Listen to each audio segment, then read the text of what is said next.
Bonjour à tous, je m'appelle Nicolas et je vais vous présenter aujourd'hui comment réaliser votre propre affiche publicitaire. Alors avant de la réaliser, il faut déjà savoir ce que c'est. Donc une affiche est un support de publicité ou de propagande destiné à être vu dans la rue et plus généralement dans les espaces publics. Elle peut être imprimée sur papier, sur du tissu ou des supports synthétiques et peut avoir différentes tailles. Votre travail va se résumer en trois étapes. La première va être de se poser les bonnes questions pour déterminer quelles sont les informations les plus importantes. Ensuite, il va falloir que vous commenciez sur une feuille blanche pour mettre en scène vos idées. Et pour finir, je vous donnerai quelques petites astuces pour peaufiner votre affiche et la rendre meilleure. La première étape, se poser les bonnes questions, est cruciale. Car en répondant à celle-ci, vous ne conserverez que les informations primordiales qui permettront d'orienter votre message et de ne pas être en hors-sujet. Les questions que vous devriez vous poser ne sont pas très nombreuses mais sont tout de même très importantes dans la réalisation d'une affiche. Premièrement, il va falloir que vous vous demandiez de quoi voulez-vous parler dans votre publicité. Ensuite, qui voulez-vous cibler? Et pour finir, à quel moment ou dans quelles circonstances voulez-vous publier? La première question, de quoi parle-t-on, est la question la plus fondamentale, car elle va déterminer le sujet de votre affiche. Pour y répondre, c'est très simple. Il va falloir que vous déterminiez qu'est-ce que vous avez envie de montrer aux clients et qu'est-ce que vous avez envie de vendre.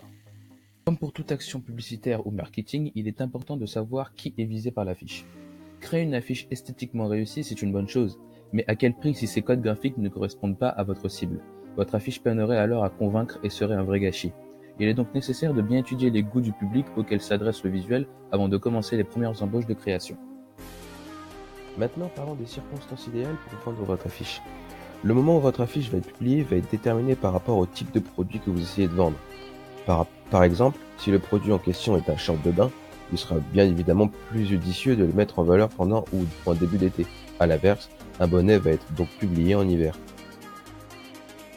Mais les circonstances idéales peuvent aussi être déterminées en fonction des endroits où la population va être la plus dense, et donc là où les clients seraient plus nombreux à voir l'affiche et à être susceptibles de consommer le produit que vous vendez. Maintenant que nous sommes posés les bonnes questions, passons à la deuxième étape. Il est temps de tout mettre à plat, c'est le premier jet sur la feuille blanche, avec comme but d'illustrer vos idées tout en synthétisant votre message. Il existe 3 règles d'or qui vont déterminer que doit figurer sous votre affiche publicitaire. Il doit figurer en premier le nom et le logo de votre marque, ensuite le slogan de celle-ci, et pour finir, les dessins, les images, les formes et l'arrière-plan qui vont représenter au minimum 50% de votre affiche. La création d'un logo demande de l'imagination. Il faut en effet faire preuve d'originalité pour se différencier de ses concurrents. Le logo va donc donner l'identité visuelle de votre entreprise et à lui seul va attirer les futurs clients. Une liste de points est à respecter pour réussir votre logo. Le premier point est l'originalité. Ensuite, il va falloir que vous respectiez des bonnes proportions. Il faut que celui-ci ait du sens.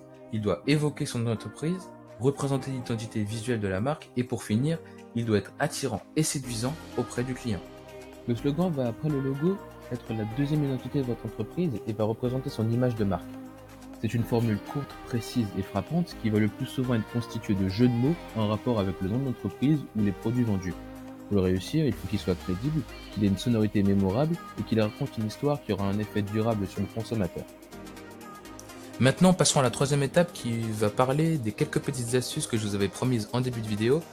Ces petites astuces vont vous permettre, comme je vous l'ai dit, de peaufiner et de rendre meilleure votre publicité pour qu'elle attire plus l'attention et que les clients soient susceptibles d'acheter le produit, ce qui est tout le but, bien évidemment. Le premier conseil que je pourrais vous donner va se porter sur le visuel. En effet, ça va être le plus utile, car la première impression du client sur votre affiche va évidemment se passer au niveau visuel.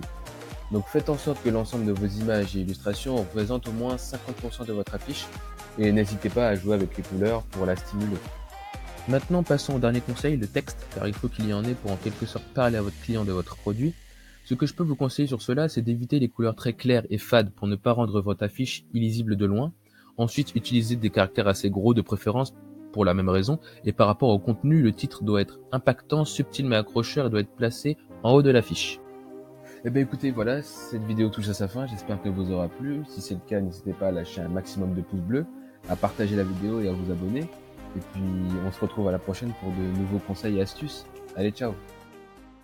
Created using Powtoon.